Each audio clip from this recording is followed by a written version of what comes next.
নেহরু সাহেবের এটা একটা ক্লিয়ার ইনস্ট্রাকশন ছিল। উনি বারবার চিঠিতে বিসি রয়কে লিখতেন যে এদেরকে কেন থামানো হচ্ছে না, আমরা কেন ওদিক থেকে আসতে দিচ্ছি। তো he was very uncomfortable, if I may say so, যে এই কালো চামড়া বাঙালি এরা আসছে, এতে আমাদের যে দেশের রেশিয়াল পিউরিটি, সেটা আর কি একটু কমে যাবে। আমি মনে করি না তৃণমূল কংগ্রেস বা মমতা ব্যানার্জির সরকার এই প্রবলেমটাকে ঠিক মতন হ্যান্ডেল করতে পেরেছে। আমার মনে হয় না যে ওরা এটার যে কনসিকুয়েন্সেস, যেটাকে বলে যে ফার রিচিং কনসিকুয়েন্স, সেটার সম্বন্ধে এদের কোন রকমের একটা ধারণা আছে। আর মমতা ব্যানার্জি যেটা একটা দেখে যে এখান থেকে আমি ভোট পাবো, ইলেকটোরাল পলিটিক্স, আর খুবই narrowly focused electoral politics. Mamata নিজে বলে বাংলার আমি গর্বিত যে আমি বাঙালি, বাঙালির জন্য বাংলার ভাষা, বাংলার খাওয়া, বাংলার পড়া, এই হোল বেঙ্গলি কনসেপ্ট, বেঙ্গলিনেস। কিন্তু এভিডেন্স গুলো কি, ফ্যাক্ট গুলো? মমতা এসেই উর্দুকে ডিক্লেয়ার করে দিল as the second official language. আজকে আবার সেই প্রশ্নটা জেগে উঠেছে যে আমাদের যে ইন্টারেস্ট, যে বাংলা স্পিকিং ইন্ডিজিনাস মুসলিম, সেই জিজ্ঞেস করছে আমার যে ইন্টারেস্ট, আমার যে আইডেন্টিটি, সেটা আজকে কতটা প্রোটেক্টেড। এই যে উর্দু ভাষী যাদেরকে বলা হচ্ছে, বা রোহিঙ্গা যারা আসছে, বা বাংলাদেশি যারা এখানে এসে ইলিগালি থাকছে, তাদেরকে নিয়ে সরকার এত ব্যস্ত, তাদেরকে প্রোটেক্ট করা নিয়ে, তাদেরকে পাইয়ে দেওয়ার রাজনীতি, যেটা একটা স্পেশাল চলছে এই তিনটে ক্যাটাগরির জন্য, উর্দু ভাষীদের জন্য, বাংলাদেশি ইলিগাল ইমিগ্রেন্ট, রোহিঙ্গা। তাহলে who will look after me? বাঙালি সেটা সব থেকে বড় উইকনেস। বাঙালি প্রচন্ড আবেগে চলে, সেন্টিমেন্ট। আহারে গৌরে, বেচারা মরতে সে উইল পেয়েছে, সে কখনো ভুল করতে পারে? আরে সো হোয়াট?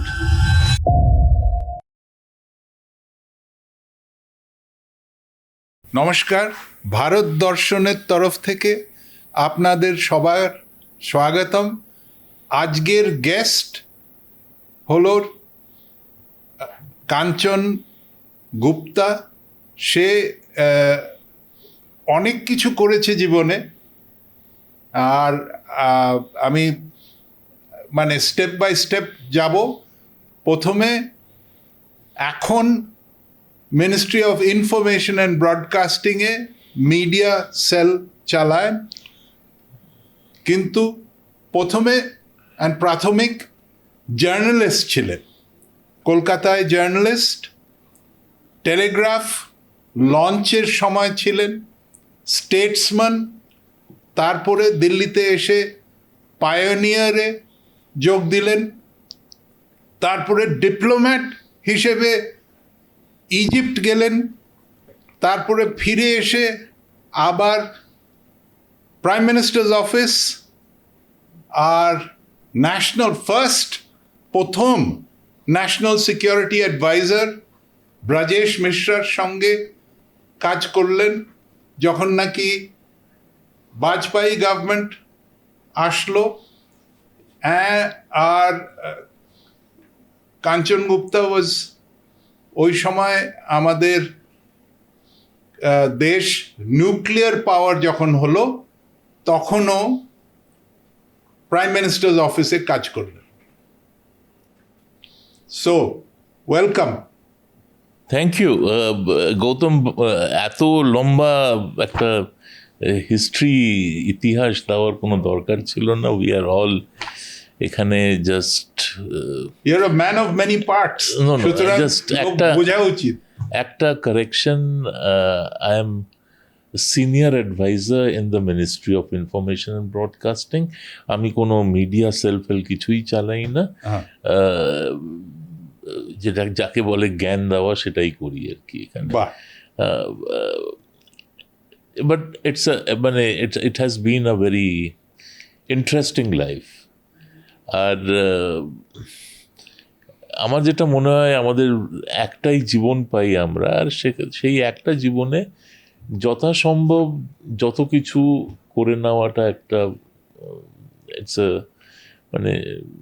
ভালো আইডিয়া সেটা আর কি, মানে অভিজ্ঞতা বাড়ে, নানা দেশ দেখা হয়, নানা লোকজনের সাথে পরিচয় হয়, নানা রকম কাজ সম্বন্ধে জানা যায়, সেটা একটা ভালো ব্যাপার।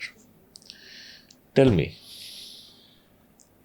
আপনার ফ্যামিলি ইস্ট বেঙ্গল থেকে এসছে আমার মতো, আমার ফ্যামিলিও ইস্ট বেঙ্গল থেকে এসছে অ্যাট পার্টিশন, কিন্তু বিরাট আপরুটিং। এটা হলো যে কোনো মানে বাঙাল যারা, তারা সবাই সব কিছু ছেড়ে ফেরে যেগুলো নাকি হাতে করে আনতে পারে, আর ওইটুকুও যদি পারে, মানে সেইভাবে ওয়েস্ট বেঙ্গলে এসছে। যারা নাকি ওয়েস্ট বেঙ্গলে স্থায়ী ছিল তারা তো বেশ সেটেলড, আর এরা ঠিক আজকালকার রেফিউজি কিংবা 1971-এর রেফিউজির মতন না, কিন্তু তাও মানে ভীষণ একটা সাইকোলজিক্যাল আর ফিজিক্যাল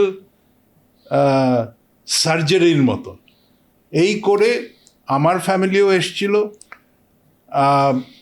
কোনো রকমে যেটুকু সঞ্চয় করেছিল সেটা দিয়ে একটা বাড়ি বানিয়ে একটা ভাই দ্বিতীয় ভাইকে কোনো রকমে তুলে দিয়ে এরমভাবে আস্তে আস্তে 10 বছর পরে গিয়ে মোরলেস একটা এস্টাবলিশ করতে পারলো কোনো রকমে, খুবই মিডল ক্লাস। আপনারও মনে হয় সিমিলার স্টোরি হবে? না মানে সবাইকারই কাহিনী যেটা, মানে যে কোনো উদ্বাস্তুর কাহিনীটা মোটামুটি একটা পয়েন্টে এসে মিলে যায়। বেশিরভাগ যারা এসছে তারা 1947 আর 1952 এই পিরিয়ডটার মধ্যে এসছে।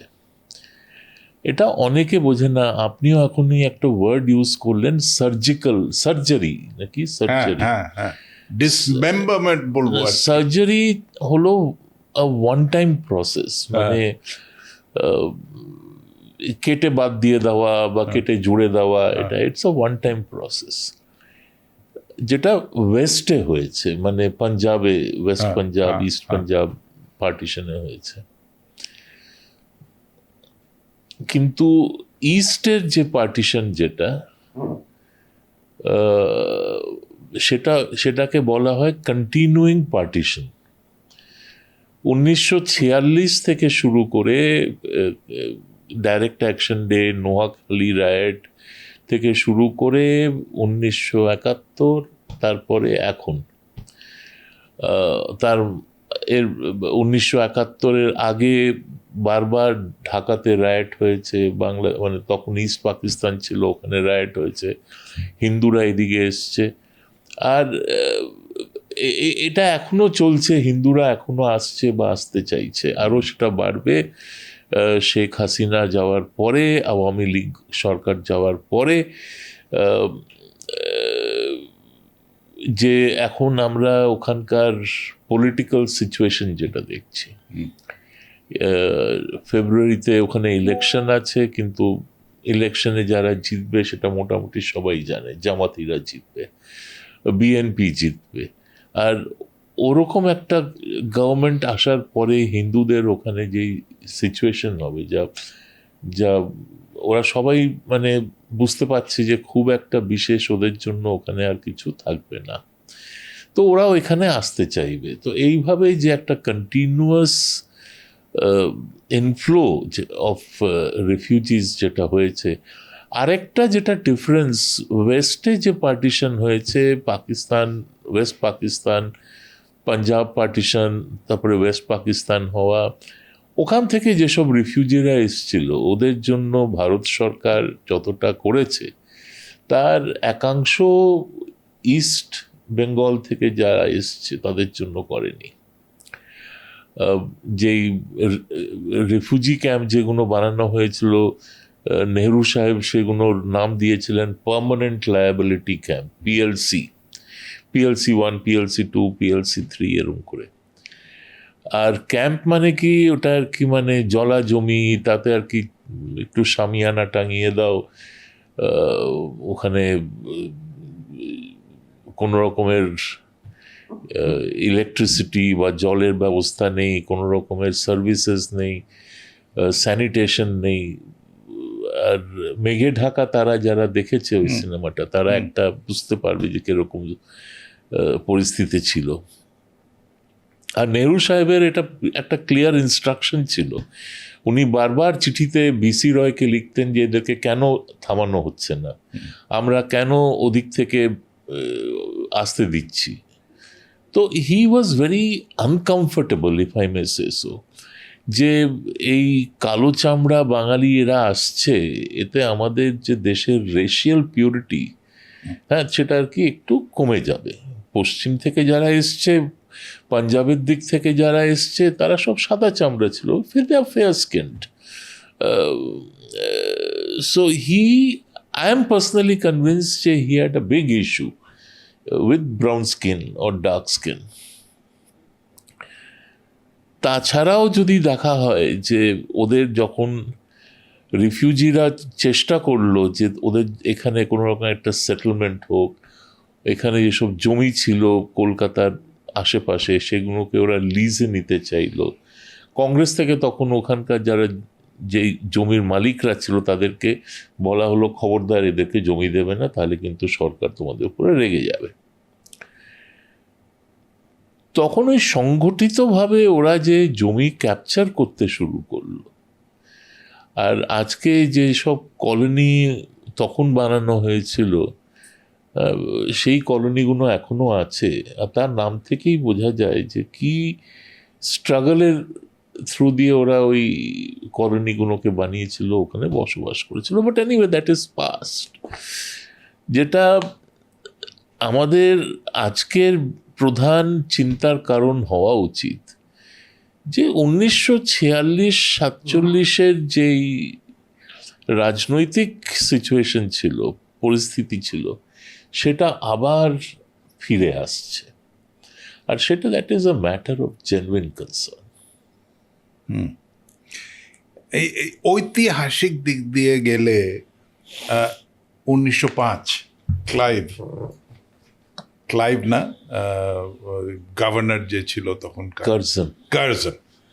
কার্জন প্রথমে এটা ডিভাইড করলো, তারপরে আপ্রোর হওয়ার জন্যে আবার সেটাকে মোটামুটি বন্ধ করলো। 1911-তে কলকাতা ছেড়ে দিল্লিতে পুরো ক্যাপিটালই শিফট করে দিল, কিন্তু তার আগে একটা ওই দিল্লি দরবার হলো, তারপরে ওরা সবাই, রাজা এসেছিল, শিফট করে গেল। কলকাতা আর বেঙ্গল মানে পুরো সেঞ্চুরি ট্রমাটাইজড। আপনি যেটা বলছিলেন যে ওয়েস্ট পাকিস্তানে আর আমাদের ওয়েস্টার্ন এরিয়াতে, অমৃতসর এটসেট্রা, একবার এক ঝটকাতে হয়েছে। আর ইস্ট বেঙ্গলে এটা এখনো চলছে। 1905-এর যে বঙ্গভঙ্গ, সেটা ব্রিটিশরা তখন বুঝতে পেরেছিল যে এই হিন্দু মুসলিম এই ডিভাইডটাকে আমাদেরকে এক্সপ্লয়েট করতে হবে। আর এভরিবডি নোজ যে মুসলিম লীগের জন্ম, মুসলিম লীগের যে ইম্পিটাস, ও সব কিছুই ঢাকার থেকে এসেছিল। আর এপার বাংলায় যারা ছিলেন তারা রবীন্দ্রনাথ ঠাকুর, আদার্স, স্বদেশী আন্দোলন তখন এলো। দে ওয়ার ভেরি ক্লিয়ার যে না, বাংলাকে ডিভাইড করা যাবে না। So that partition was undone, but subsequently the capital shifted to Delhi.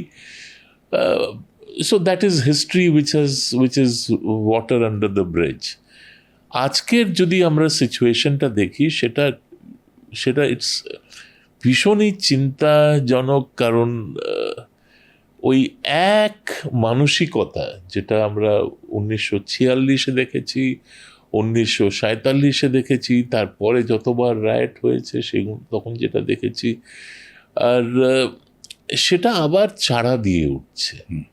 আর এবার সেটা চাড়া দিচ্ছে পশ্চিম বাংলায়।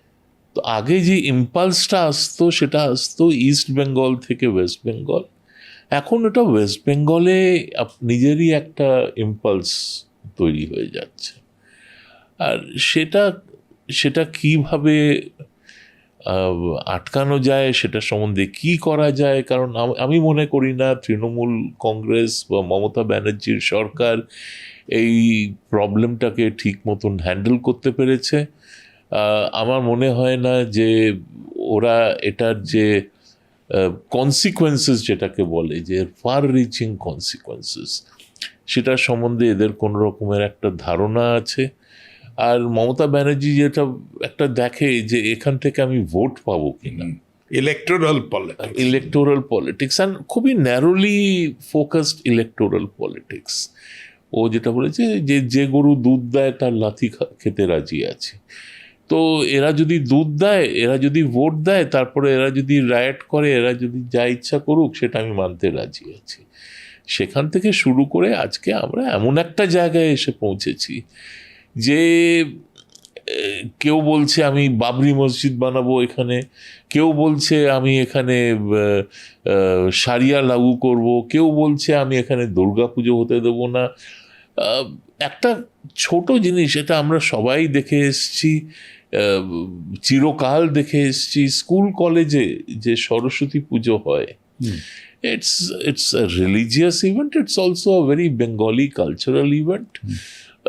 ওটা স্কুলের বাচ্চারা, স্কুলের শিক্ষকরা বা কলেজের স্টুডেন্টরা, কলেজের শিক্ষকরা, ওরা ওটাকে অর্গানাইজ করে, ওখানে ওটা অবজার্ভ করা হয়, হয়ে যায়। আজকে যেটা ওটাকে ইনস্টিটিউশনালাইজ করেছে মমতা এটাকে, যে যারা প্রাক্তন ছাত্র প্লাস যারা ছাত্র পলিটিক্স করে, তৃণমূলের ছাত্রলীগ বা হোয়াট এভার শি কলস দেম, তাদের যে নেতা, তাদেরকে তার সাথে জুড়তে হবে। আর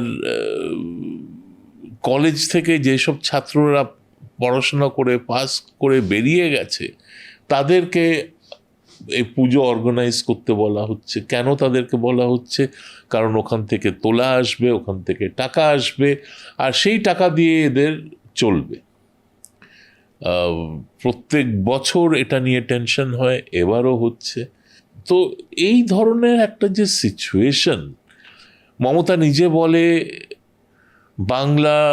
বাংলার আমি গর্বিত যে আমি বাঙালি, বাঙালির জন্য বাংলার ভাষা, বাংলার খাওয়া, বাংলার পড়া, এই হোল বেঙ্গলি কনসেপ্ট, বেঙ্গলিনেস। কিন্তু এভিডেন্সগুলো কি, ফ্যাক্টগুলো কি? মমতা এসেই উর্দুকে ডিক্লেয়ার করে দিল as the second official language.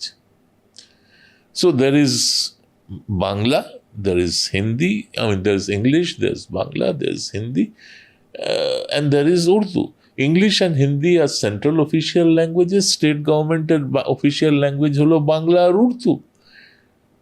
আজকে পশ্চিম বাংলায় কজন উর্দু ভাষী আছে, আর তারা কারা? এখন গুড পয়েন্ট, কেন পপুলেশন ওয়াইজ 70% আর হিন্দু, 30% মানে রাফলি, might be 32 and this might be 68, কিন্তু 70% আর হিন্দু, 30% আর মুসলিমস। কিন্তু পলিটিক্স অফ বেঙ্গল শুধু এখন না, right from the communist days, from the CPM days, possibly তারও আগে কংগ্রেসের শেষের দিকে, leans very heavily towards the minorities. না, এখানে একটা বিষয় আছে। পশ্চিম বাংলায়, মানে if you take undivided Bengal যেটা ছিল, পশ্চিম বাংলা, পূর্ব বাংলা সব মিলিয়ে, মুসলমানদের তিনটে আলাদা ক্লাস ছিল। একটা ছিল যারা চাষি, দ্য পেজেন্ট্রি।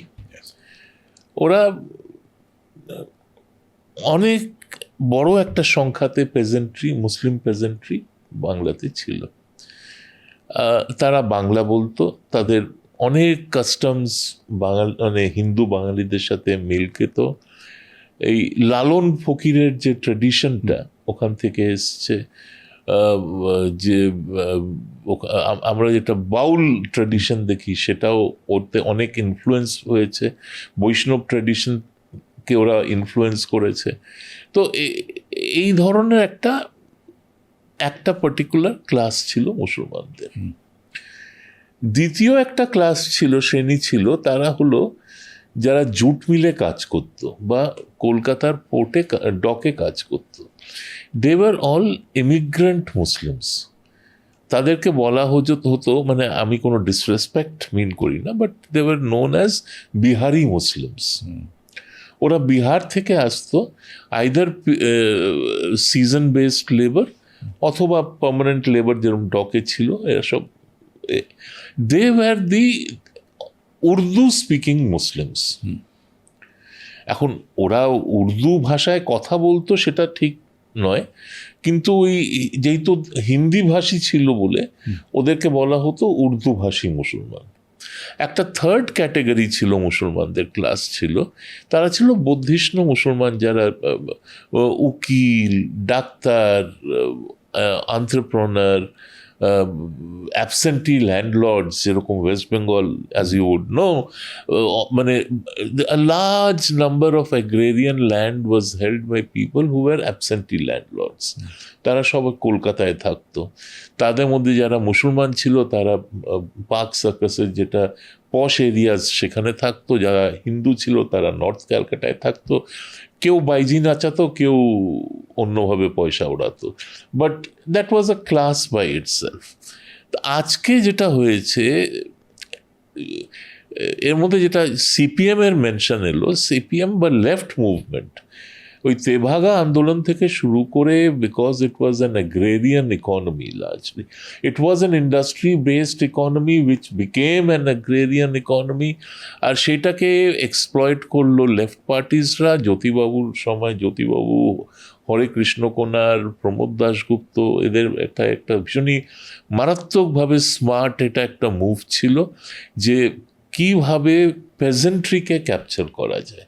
আর সেইভাবে ওরা কি করলো যে যে যে বাংলা স্পিকিং মুসলমান, they became voters of the left. কিন্তু উর্দু ভাষী মুসলমান যারা, নর্থ বেঙ্গলে they stayed with Congress, south বেঙ্গলে they were split either with the Congress or with the left, but by and large the peasantry যেটা, they moved to the left. লেফটের collapse হওয়ার পরে they naturally migrated to TMC en masse. কিন্তু আজকে আবার সেই প্রশ্নটা জেগে উঠেছে যে আমাদের যে ইন্টারেস্ট, যে বাংলা স্পিকিং ইন্ডিজিনাস মুসলিম, সে জিজ্ঞেস করছে আমার যে ইন্টারেস্ট, আমার যে আইডেন্টিটি, সেটা আজকে কতটা প্রোটেক্টেড। এই যে উর্দু ভাষী যাদেরকে বলা হচ্ছে, বা রোহিঙ্গা যারা আসছে, বা বাংলাদেশি যারা এখানে এসে ইলিগালি থাকছে, তাদেরকে নিয়ে সরকার এত ব্যস্ত, তাদেরকে প্রোটেক্ট করা নিয়ে, তাদেরকে পাইয়ে দেওয়ার রাজনীতি, যেটা একটা স্পেশাল চলছে এই তিনটে ক্যাটেগরির জন্য, উর্দু ভাষীদের জন্য, দি বাংলাদেশি ইলিগাল ইমিগ্রেন্ট, রোহিঙ্গা, তাহলে who will look after me? So if you notice, there is now a split happening in the Muslim vote. আর এই যে একটা যে ড্রিফট এসছে, আর সেটা I think it is a very bad idea যে এই যে বাবরি মসজিদ আবার বানাবো, কিন্তু এই যে গ্রুপ যারা এলিয়েনেটেড ফিল করছে, তারা এখন they are moving towards what we call radical Islamism, and that is very worrisome. বাকিরা তো আছেই, তার উপরে এটা। আর এরা যদি নিজেদের একটা পলিটিক্যাল গ্রুপ তৈরি করে নেয়, তাহলে there is no end to possibilities. একদিক দিয়ে দেখেন যে আমাদের কমিউনিস্ট ইনফ্লুয়েন্সটা বাড়লো যখন নাকি কংগ্রেসকে তাড়িয়ে দিল। কেন তাড়ালো? ন্যাক্সালিজম, ওই নকশালবাড়ি অ্যান্ড দ্য মুভমেন্ট, যেখানে নাকি অনেক youth. No Gautam, sorry to interrupt you, but অতটা সিম্পলিস্টিকও নয়। কংগ্রেস যেটা হয়েছিল ডক্টর বিসি রয় বেঁচে থাকা অবধি কংগ্রেস ওয়াজ আ রেলিভেন্ট ফোর্স ওয়েস্ট বেঙ্গলে। কিন্তু এই যে রিফিউজি এক্সপিরিয়েন্স যেটা এলো, যে এদেরকে না কেন্দ্রীয় সরকার না এদের জন্য কিছু করলো, না এরা কেন্দ্রীয় সরকার পশ্চিম বাংলার জন্য কিছু করলো, যে because after all West Bengal took the head. Maximum refugee যারা এলো তারা ওয়েস্ট বেঙ্গলে they settle down. Some went on, moved on, but most of them came here. And there was no assistance. You know, there's a very interesting detail. 1947 মানে ইন্ডিপেন্ডেন্সের পরে, the first union budget, Nehru personally ensured যে funds transferred to Bengal were heavily slashed. Officially ওরা যে রিজনটা দিল যে এখন তো আর আগের মতন বড় একটা প্রভিন্স নয় বেঙ্গল, এখন ওটা পার্টিশন হয়ে গেছে, ইটস আ স্মলার প্রভিন্স, তাই কম টাকা লাগবে। দ্য রিয়েল পলিটিক্যাল পারপাস যেটা ছিল যে পশ্চিমবঙ্গ সরকারের হাতে কোনো রকমের এক্সট্রা পয়সা থাকা উচিত না, যেটা দিয়ে ওরা রিফিউজি ওয়েলফেয়ার বা রিফিউজি সেটেলমেন্ট করতে পারে। ও তখন থেকে যে এই যে একটা ডেপ্রিভেশন, এলিয়েনেশন, ইকোনমিক ডিনায়ালিজম শুরু হলো, ওটা 50s-এ, 60s-এ, 70s-এ ওটা গ্যাদার করতে থাকলো। ফ্রেট ইকুয়ালাইজেশন পলিসি নেহরুর, you are an economics person. তো ফ্রেট ইকুয়ালাইজেশন পলিসি যেটা মানে ভেরি সিম্পলিস্টিক্যালি পুট, ওটা কি ছিল যে ধানবাদ থেকে যদি কয়লা আসে, ধানবাদ থেকে কলকাতার কোনো একটা প্লান্টে কয়লা আনার জন্য যদি 100 টাকা লাগে, ধানবাদ থেকে কয়লা নিয়ে কেরালাতে নিয়ে যাওয়ার জন্য 100 টাকা লাগা উচিত, which is an absurdity. তো 100 টাকা তো লাগবে না, তো ধানবাদ থেকে কেরালাতে কয়লা নিয়ে যাওয়ার জন্য 1000 টাকা লাগবে, তো ওয়েস্ট বেঙ্গলকেও তাহলে 1000 টাকা দিতে হবে ওয়েস্ট বেঙ্গলের ইন্ডাস্ট্রিকে। তো that is how you ensure যে কোল ফায়ার্ড ইন্ডাস্ট্রি যেটা ছিল, steel, foundry, Sheffield of the east বলা হতো হাওড়াকে, সেই all those industries were successfully killed. It was a massacre of industry by Nehru. From City of Palaces to Sheffield of the East to the number one state in terms of industrial industry. তো এই যে একটা যে এটাকে যেটা বলে the disinheritance of West Bengal, যে West বেঙ্গলের একটা ইনহেরিটেন্স ছিল, সেটাকে তুমি ডিস্ট্রয় করে দিলে। তো who will excuse the Congress for that? যে তখন যে কারণের যেভাবে জবলেসনেস শুরু হলো, ফ্যাক্টরি আফটার ফ্যাক্টরি বন্ধ হয়ে যাচ্ছে, জুটের একটা ইম্প্যাক্ট হলো, বিকজ জুট ইস্ট বেঙ্গলে হতো, ওয়েস্ট বেঙ্গলে সেটা প্রসেসড হতো, পার্টিশনের পরে সেটা ডিসরাপশন হলো, ওটা একটা বিরাট বড় ব্লো ছিল, আর সেটাকে ওভারকাম করা খুব একটা সহজ ব্যাপার নয়। তো এই জিনিসটাতে যে একটা যে anger and disquiet, food shortage, it was a man made food shortage in Bengal. অন্য কোনো স্টেটে হলো না, শুধু ওয়েস্ট বেঙ্গলে হলো। অন্য কোনো স্টেটে ফুড রাইটস হলো না, শুধু ওয়েস্ট বেঙ্গলে হলো। টিচারদেরকে মাইনে দেওয়া হবে না, সেটা শুধু ওয়েস্ট বেঙ্গলে হলো। You know the teachers agitation which took place, Ochterlony monument was renamed as Shaheed Minar, police open fire, people died. তো এই একটা যে মানে একটা turmoil, constant turmoil from the 50s through the 60s into the 70s. Naxal আন্দোলন was a very short-lived period. Charu Majumdar broke away in 69, so 70, 71. by after he broke away, the United Front government fell, the second United Front government, president's rule was imposed, elections were held after 2-3 years. By then, Siddhartha Shankar Rai, he was the Viceroy of Bengal, unelected chief minister, but he was the political head. The army was instructed to cooperate, not the central forces. And the movement was smashed by 71, 72. Nothing remained of it. Charu Mujumdar himself was arrested and he died in police custody. So নকশালদেরকে blame করা সেটা একটা আমার মনে হয় না খুব একটা যুক্তিসঙ্গত ব্যাপার। তারপরে সিদ্ধার্থ শঙ্কর রায়ের যে 5-6 বছর পাওয়ারে ছিল, সেই সময় যে একটা রুইনাস পলিটিক্যাল প্রসেস যেটা শুরু হলো, যে there were 3 gundas of that time, young gundas. One was Subroto Mukherjee, the other was Somen Mittir, and the third was Mamata Banerjee. So it was a trio. এরা তখন করতো ছাত্র Congress, whatever it was called, not the youth congress, and they were all over the place.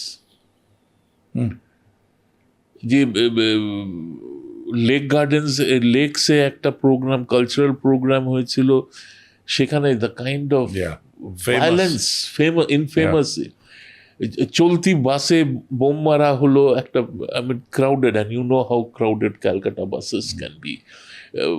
A bomb was thrown into one of those buses. A pregnant woman died, many were injured, etc., etc. Who were the people leading the so-called young Turks of the Congress at that time? Somen Mittir, Subroto Mukherjee, আর আমাদের Mamata Banerjee. So she comes with proper training. মমতাকে আজকালকার যখন লোকে বলে না, আরে look at the violence she is unleashing, আরে look at the way she is running a gunda empire, আরে look at the way যে তোলাবাজি চলছে, she all her life that she was trained for it.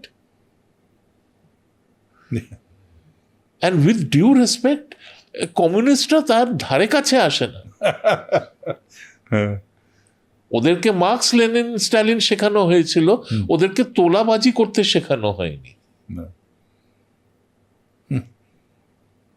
তাহলে কি leftist ideology এখন কি বাঙালিদের ভিতরে এমবেডেড? না, that is not true. You see, when you feel abandoned,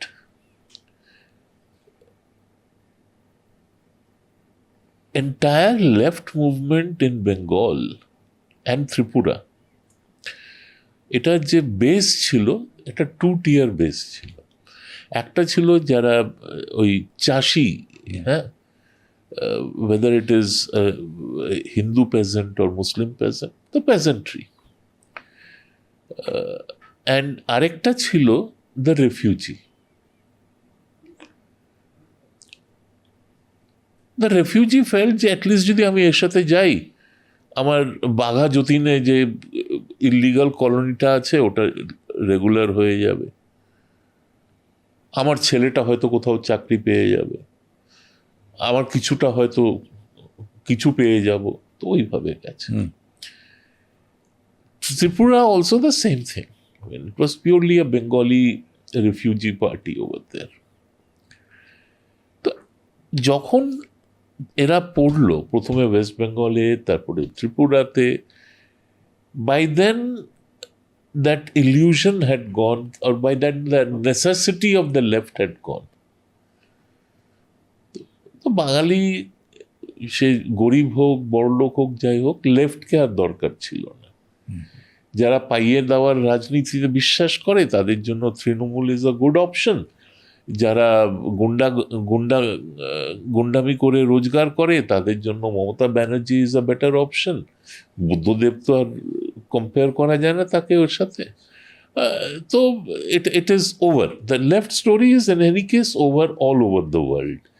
So the organized left, by left I mean the organized left. তো যেটা বাকি ছিল মানে আমাদের সেন্ট্রাল ইন্ডিয়াতে বা যেটা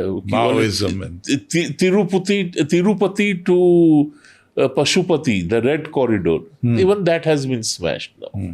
So let us not blame the left. Left is not it is at best a distraction now. It is not a factor. Bengal has to decide whether it wants to come out of the clutches of Mamata Banerjee. একটু vacuum আছে না এখন, মানে Mamata Banerjee is the devil they know, ওর থেকে বেরিয়ে ওদের কি ট্রাস্ট আছে বিজেপির উপরে? কি এরা নর্থ ইন্ডিয়ান আবার করবে নেহরুর কাজ? Gautam 2014, 2012, 13, 14, if you think back, you were also writing at that time. Yes. যে ওকে ইউপিএ যাবে তারপরে কে আসবে after Manmohan Singh who but আমাদের দেশের পলিটিক্সে কখনোই ভ্যাকুয়াম থাকে না, whether it is good or whether it is bad or whether it is indifferent, something or the other fills in the gap. Our UPA went, Modi came. For argument's sake, say 5 years down the line, Modi goes or NDA goes, something will happen. So that is why India is universally recognized as a functioning democracy. If you look at it this way, east of Suez, up to Malacca, maybe beyond, there are only two functional democracies. One is Israel and the other is India. তো এখানে no matter যতই turmoil হোক, no matter যতই ups and downs হোক, ultimately things will settle down and they will move along. It is what is called the elephant factor. So the elephant may sit down, the elephant may tumble and fall, but it will get up and it will sort of lumber along. So we will lumber along. তো আমার মনে হয় না এই vacuum factor is a factor at all West বেঙ্গলে। কিন্তু এই যে ভয় দেখায় মমতা ব্যানার্জি যে এরা অবাঙালি, এরা আমাদের এগেনস্টে। আরে পশ্চিম বাংলায় আজকের দিনে বাঙালি কে? পশ্চিম বাংলার পুরো যেইটুকুনি ইকোনমি এখনো আছে, ইন্ডাস্ট্রিয়াল ইকোনমি, অথবা if you look at it this way, the so-called real estate economy, which as you know in West Bengal is a big racket. ওটা কারা চালাচ্ছে? অবাঙালিরা চালাচ্ছে। পশ্চিম বাংলায় আজকে ক্যাপিটাল কার হাতে আছে? কোন বাঙালির হাতে আছে? The money is all with the Goenkas and the Birlas and the whatever and so on. Correct. Who, mind you, today R Bangali are more Bengali than you and me. Yes. Generations ওখানেই আছে। হর্ষ নেওটিয়া, আমি আমরা এটা recording এর আগে বলছিলাম বাংলা কতটা শুদ্ধ বলতে হবে, we were told না it should be as শুদ্ধ as possible. I can't speak শুদ্ধ বাংলা, you can't either. না। But if you spend half an hour with Harsh Neotia, you will come back with your head hanging low in shame. সুন্দর বলে, সুন্দর ঝরঝরে বাংলা, ইডিওম্যাটিক বাংলা। তো আমি তাকে বলবো সে আউটসাইডার এখানে না। না, ওরা মনে করে অনেক আছে, কিন্তু ওরা মনে করে আমরা বাঙালি। আচ্ছা, now let's take this argument one step ahead. Historically আমরা কাদের বলছি যে এখানে মানে বাংলার আইকনকে? রবীন্দ্রনাথ ঠাকুর। What is the lineage of the Tagores? They are one of the Brahmins who were brought in because বাংলাতে ব্রাহ্মণ ছিল না, Brahminical practices, ritual practices ছিল না, but the kings of Bengal, they liked the idea ki na, we should also have the same rituals. So all the Saryu Par Brahmins were brought in. Some কেউ বলে 12টা family, কেউ বলে আরো বেশি, but that's a matter of detail. They came in, they taught Bengalis about it. কি এইভাবে হয়, পুজো এইভাবে হয়, এটা এইভাবে পাঠ করতে হয়, এটা এইভাবে মন্ত্র উচ্চারণ করতে হয়, এইসব শেখানো হলো। When it was time for them to return, their families would not take them back. Because you have crossed the river. Yes. So now you are not pure anymore for you to come back and stay with us. Perforce ওদেরকে they had to settle down in Bengal. যে কারণে বেঙ্গল বলতে Bengal, Bihar, Odisha, if you look at these 3 states, Assam, ওখানকার যে ব্রাহ্মণ যারা আছে, যারা ব্রাহ্মণ ওখানে, তাদের প্র্যাকটিসেস, তাদের traditions are vastly different from the north Indian Brahmin. মাছ খাওয়া বা মাংস খাওয়া বা আমিষ খাওয়া, নিরামিষ, ওদের যে প্র্যাকটিসেস যেগুলো, সেগুলো দে আর ভাস্টলি ডিফারেন্ট। এখন one of the Brahmins then goes ahead and spawns the Tagore family. And Rabindranath Tagore was from that lineage. So what kind of a Bengali is he? সেই দিক দিয়ে দেখতে গেলে অনেকে এসেছে বানারস থেকে, কাশী থেকে। There are many such instances.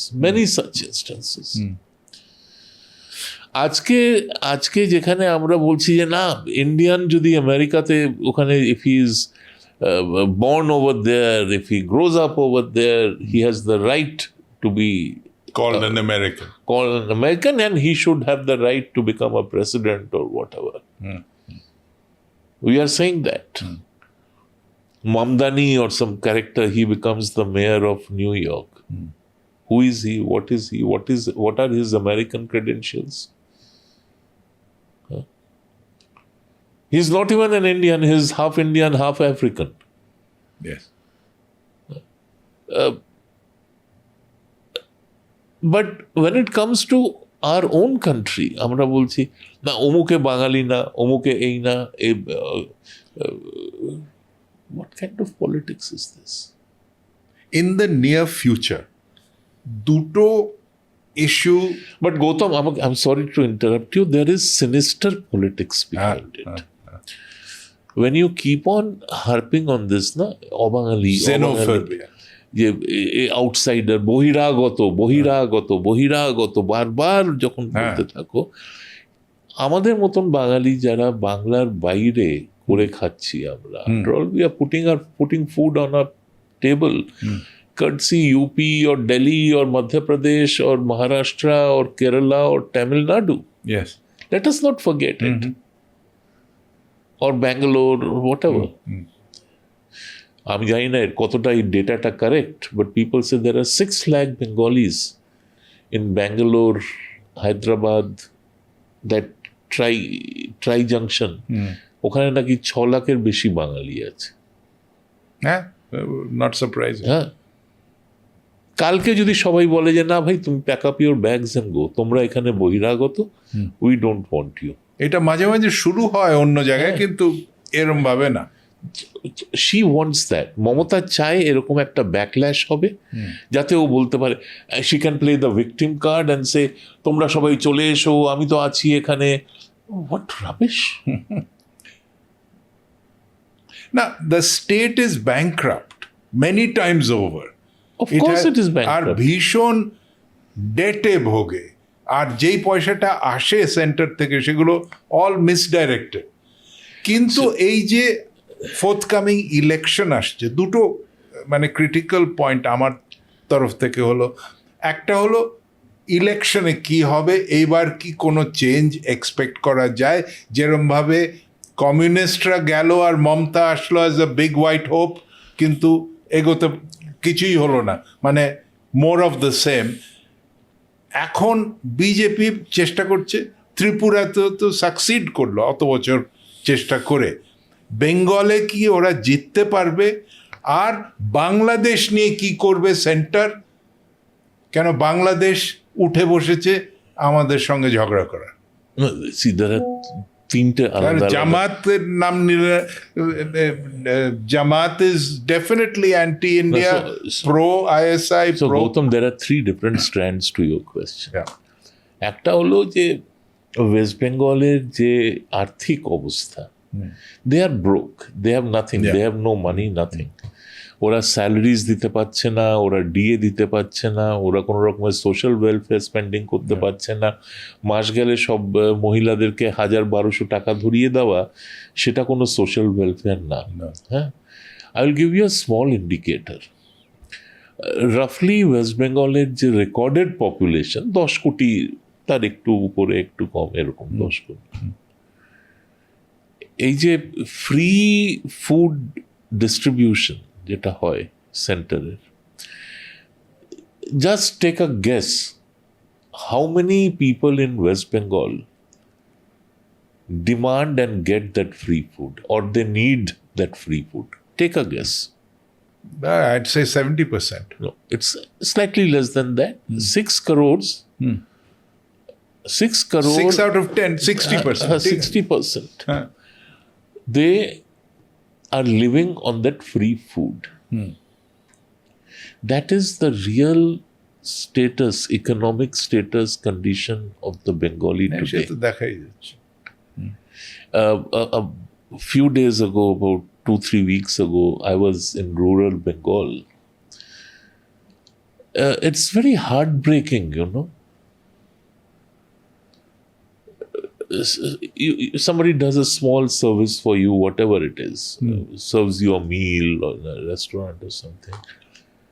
So, ekhane we think twice before leaving a small gratuity, you know, I mean, tip. Huh?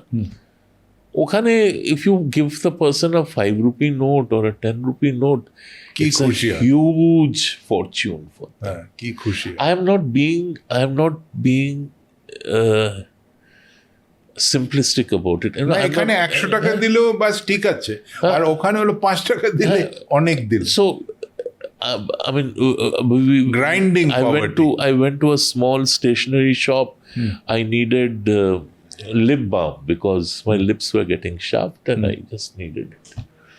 So they had this small, ekhane you go to a shop, you even for a lip balm, you get designer lip balms, a extract, a shea extract, and it's not a very good thing. আমি বলছি না যে এটা হওয়া উচিত বা সবাইকার জন্য অ্যাভেলেবল হওয়া উচিত। At various levels of the economic structure, it should be accessible.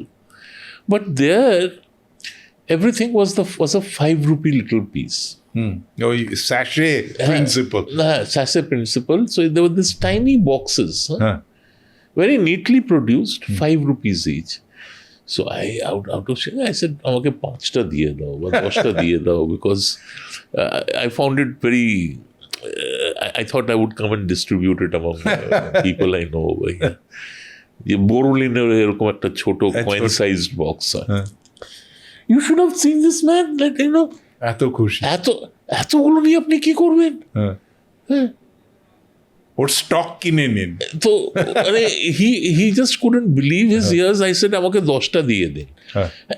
So listen, I am not putting down the Bengali. After all, I am a Bengali. But my heart breaks. Poverty is grinding. My heart breaks when you have dumbed down the social, economic ambitions of the Bengali to a level where he thinks that anything above 5 rupees is an extravaganza. What have we done to our state? আমরা কি করেছি, আমাদের স্টেটটাকে কোথায় টেনে নিয়ে গেছি, যেখানে বাঙালি আজকে এটা ভাবতেই পারে না যে সে কোনোদিন উপরে উঠতে পারে, সে কোনোদিন ভালো খেতে পারে, ভালোভাবে থাকতে পারে, ভালো বাড়িতে থাকতে পারে। না, সেই বাঙালি হলো বাইরে প্রবাসী। না মানে সেই বাঙালি আমি প্রবাসী। বাংলার কথা বলছি। বাংলাদেশে নেই, বাংলাদেশে আচ্ছা, আমরা কি করেছি, আমরা চাকরি বিক্রি করছি, আর তাও কাদের চাকরি বিক্রি করছি? টিচারদের চাকরি বিক্রি করছি। People who are not qualified, আমি তাদের কাছ থেকে টাকা নিয়ে তাদেরকে টিচার হিসেবে অ্যাপয়েন্ট করছি। তারা কি শিক্ষা দেবে, তারা কি স্টুডেন্ট আউটপুট তাদের কি হবে?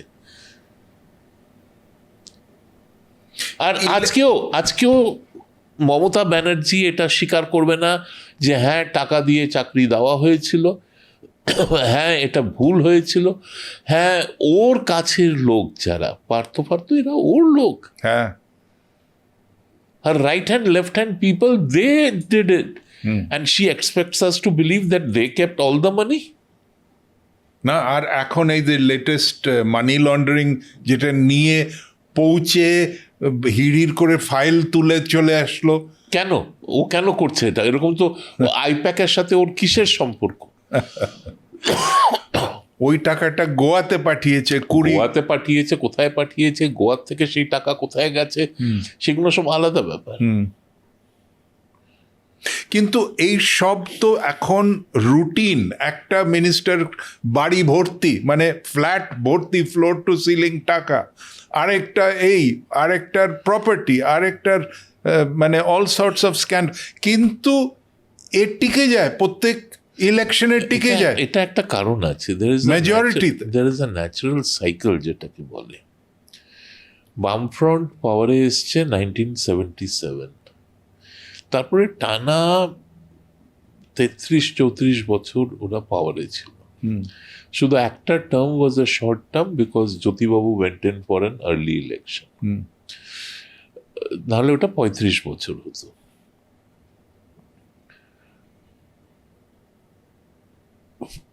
তৃণমূলের 3টে টার্ম এবার শেষ হচ্ছে।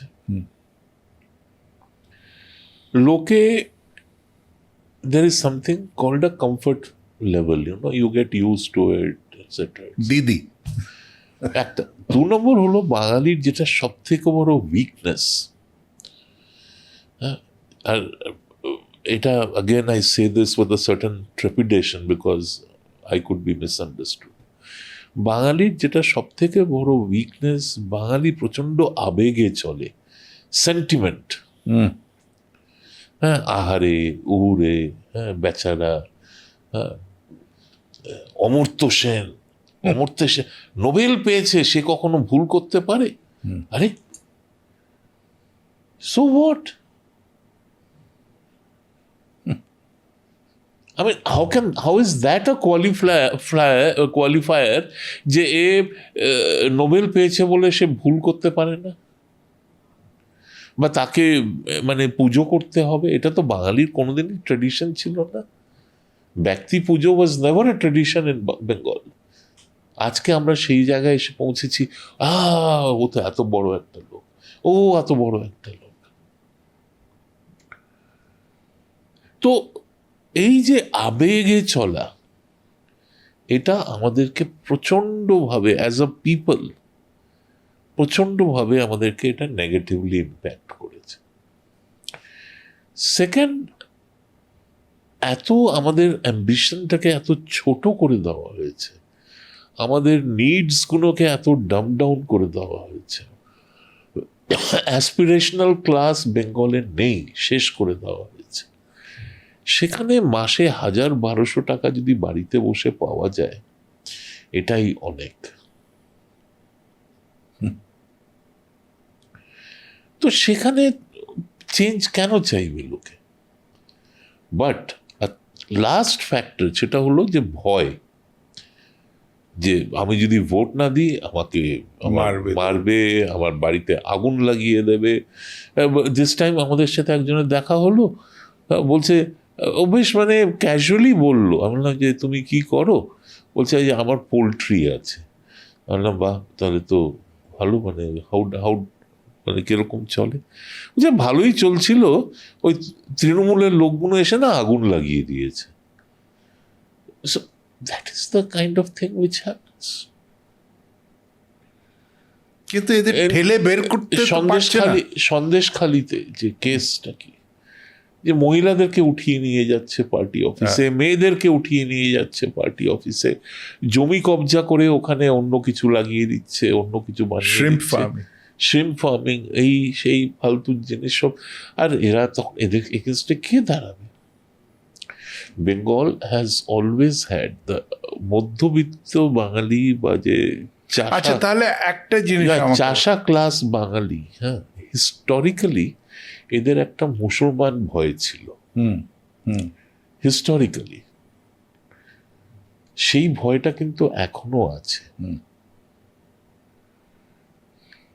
তাহলে সেন্টার কিছু করছে না কেন? সেন্টার কিসের ভয়? I will not elaborate on that, কিন্তু এবার যে চেঞ্জটা দেখা দিচ্ছে, 5 বছরে যে চেঞ্জটা হয়েছে গত 5 বছরে, লোকে এবার রুখে দাঁড়াচ্ছে গ্রাসরুট থেকে। ওই সোকল্ড ওই পুলিশের ভলেন্টিয়ার নিয়ে এসছে, ওর পার্টির লোকদেরকে পয়সা দিয়ে রেখেছে, তারা এসে দাদাগিরি করলে ওর কলার চেপে ধরছে। পাড়ার ওসি এসে বদমাইশি করলে তাকে বাঁশ নিয়ে তাড়াচ্ছে। এইগুলো এখন দেখা যাচ্ছে। এই যে ফর্ম 7 জমা দেওয়া নিয়ে এত ভায়োলেন্স হচ্ছে, এটা কেন হচ্ছে? SIR because people are saying ইয়ার কি পেয়েছো, আমি অবজেকশন দেবো, তোমাকে সেই অবজেকশনটা নিতে হবে।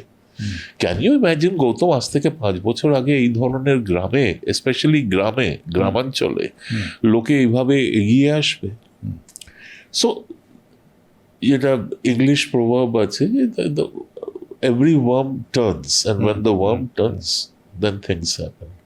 So the worm is turning in Bengal now.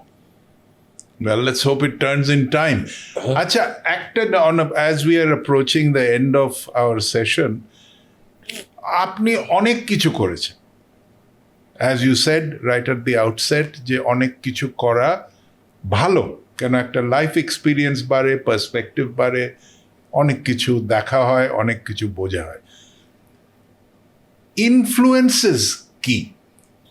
এই যে এত কিছু করে গভর্নমেন্টে কাজ করেছে, অ্যাট দ্য টপ লেভেল, ডিপ্লোমেসিতে কাজ করেছেন, নিউজ পেপারস অ্যান্ড মিডিয়া। মানে ইনফ্লুয়েন্স, মানে who has influenced me? No, out of all this, what are your major influence? Not people so much, though you've worked with, you know, luminaries in the trade. I will just put it this way. I mean, when I was very young, I think I was in college or something, I had read this book. It was Neeraj Chaudhary's autobiographical book Of an unknown Indian. And there was this line over there, I can't remember the exact context now, that he says, I never looked back. Yes. I never looked back over my shoulder, and hence I never had any regrets as to, oh, I shouldn't have done that, or I could have done that better, or whatever. তো আমারও সেরকম, আমি কোনদিন ফিরে তাকাইনি। বাহ, wonderful. আমি কোনদিন ফিরে তাকাইনি। Past is past. Past is past. Present and future is what matters. Future, I have never believed যে you can plan your future, কারণ কি কালকে কি হবে সেটা কেউ জানে না। না, but you're molding it today. But live for the moment, think for the moment, work for the moment, enjoy the moment. If you can make a contribution, if you are in a position to make a contribution, do it. Then contribute for the moment. কিন্তু এই পিছনে ফিরে তাকিয়ে বলা, আরে আমি হয়তো এটা করে ভুল করলাম, এটা আমার করা উচিত হয়নি। কিন্তু একটা মানুষের হয় কি, যে লাইফ এক্সপিরিয়েন্স থেকে, ফর এক্সাম্পল আমার নিজের, যখন খুব ইয়াং ছিলাম তখন থেকেই আমার এই মার্কসিজমটা লাগলো যে এটা হলো ফ্রড, এটা এটা মানে squaring everything against the circle, এটা ভ্যালিড না। আমার পলিটিক্যাল সায়েন্স পড়েছি আপনার মতন, তো No, ওইখানে the influences became slightly right of center, and there I have stayed. The only thing is, এখন আমি এভিডেন্স দেখছি আমাদের দেশ ফোর্থ হয়ে গেছে, কালকে থার্ড হবে। বেঙ্গলে এখন অর্ডিনারি র্যাঙ্ক এন্ড ফাইল রুখে দাঁড়িয়েছে। ওদের কি কোনো লিডারশিপ পেয়েছে কি? এইটা হলো এনাফ ইজ এনাফ, এখন আমি অন্য কিছু চাই। See you have to understand, যে আমি যেটা বলছিলাম যে আমাদের সিস্টেমে পলিটিক্যাল ভ্যাকুম বলে কিছু নেই। না, when people rise, they just rise. And they will then vote whichever way they wish to vote. এইবার কি ফ্রি ভোট করতে পারবে না মারধর, বাড়ি জ্বালানো, হাত কাটা? যেবার তৃণমূল জিতলো স্টেট অ্যাসেম্বলি ইলেকশনে, সিপিএম কি জানতো লোকে কোন দিকে ভোট দিচ্ছে? জানতো না, বুঝতে পারেনি। Complacency. So that either complacence or arrogance. Yeah. So you never know which way they are going to vote. ত্রিপুরাতে যখন মানিক সরকারের গভর্নমেন্ট গেল, তখন কি ওরা জানতো যে লোকে ভোট বুথে গিয়ে আমাদের এগেনস্টে ভোট দিচ্ছে? ওরা ভাবতেই পারেনি যে এরকম একটা কিছু হতে পারে। আমার যেটা নিজের অভিজ্ঞতা, আমার যেটা নিজের অ্যাসেসমেন্ট, যে মাস লেভেলে এখন there is an upsurge of protest. লোকে চায় না। হিস্টোরিক্যালি যেটা আমি আপনাকে বললাম, যে সিরাজউদ্দৌলার সময়ের থেকে মুসলিমদের সম্বন্ধে there is a lot of apprehension. I am not going into the, মানে ওটা কি ঠিক বা ভুল, I am not being judgmental, but historically there has been this discomfort. আমরা যতই বলি বাঙালি প্রচণ্ড সেকুলার, বাঙালি এই, বাঙালি সহিষ্ণু, বাঙালি ইনটলারেন্সে বিশ্বাস করেন না, ওসব বাজে কথা। Socially, culturally, politically there has been a certain apprehension, যেটা শুরু হয়েছে অনেক আগে, ব্রিটিশ আসার আগের থেকে, যেটা রিভাইভ বা যেটাকে বলে রিইনভিগারেটেড হওয়া, সেটা হয়েছে 46-এ, 47-এ, তারপরে বারবার যেটা আমি বললাম কন্টিনিউয়াস, যেটা কন্টিনিউইং পার্টিশন অফ ইস্ট যেটাকে বলে। তো দেয়ার ইজ অ্যান অ্যাপ্রিহেনশন। আজকে যখন হিন্দুদের মন্দির ওখানে অ্যাটাক করা হচ্ছে, বা ওখানে দুর্গা মণ্ডপ ভেঙে দেওয়া হচ্ছে, বা বলা হচ্ছে যে না তুমি এখানে দুর্গা পুজো করতে পারবে না, কারণ কি এটা মুসলিম মেজরিটি এলাকা, বা যেখানে সরস্বতী পুজো করতে পারবে না, বিসর্জন দিতে পারবে না, সেদিন মিছিল মানে ওই তাজিয়া বেরোবে বা এই বেরোবে। তো একটা, in economics it is called tipping point. So that tipping point, আমার যেটা মনে হয় West Bengal has reached the tipping point. So all একটা just it requires one piece of straw for the thing to be tilted and collapse.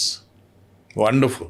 On this note, I thank you very much for joining us on Bharat Darshan today, and wish you all the best, and see you again sometime, perhaps soon or around the election or after the election, when we may see this wind of change happen in West Bengal.